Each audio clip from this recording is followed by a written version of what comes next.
Цэнхэр алт. Усны салбарын үндэсний чуулганыг 3 дугаар сарын 24-нд зохион байгуулна. Энэ хүрээнд усны салбарт тулгамдж буй асуудлууд арах салбар хуралдаанууд өнөөдрөөс эхэлж байна. 2023 оны 3 дугаар сарын 20. 1-р салбар хуралдаан газар доорх усны нөөц ба тулгамдсан асуудлууд.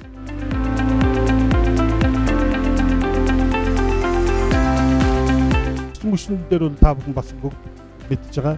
Эрдэнэ хөрөнгийн усан цахилгаан станцын асуудлууд яригдж байгаа. Эгийн голын усан цахилгаан станцын асуудлууд яригдж байгаа. За дээр нь хамгийн сүүлд тэр 2.5-1 гээд одоо Оросын холбооны улсаас бүгд хятад улс руу нэг том хийн хоолой явж байгаа. За энэний усаа хангамж за бусад устай холбоотой бүх асуудлууд бол бас энэ дээр ингээд явагдаж байна. За дэлхийн цэвэр усны нөөцийн 97%-ийг бол газрын доорх ус эзэлдэг байгаа.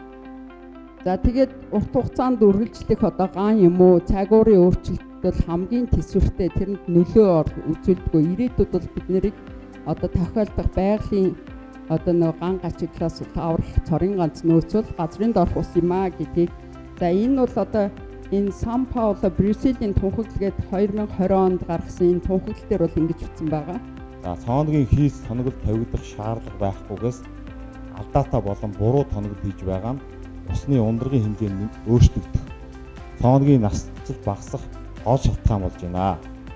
За усны эрэг хайгуулын өрөмжлөгийн ажлын даалгавар буруу дутуу. Энэ дээр өрөмжлөгийн гэж байгаа шүү. Өрөмжлөгийн дутуу буруу боловсруулагдаж байна. Үүнээс шалтгаалж эрэг хайгуулын ажилд алдаа гарах магадлал өндөр байна гэсэн ийм 3 асуудлыг тавьж байна.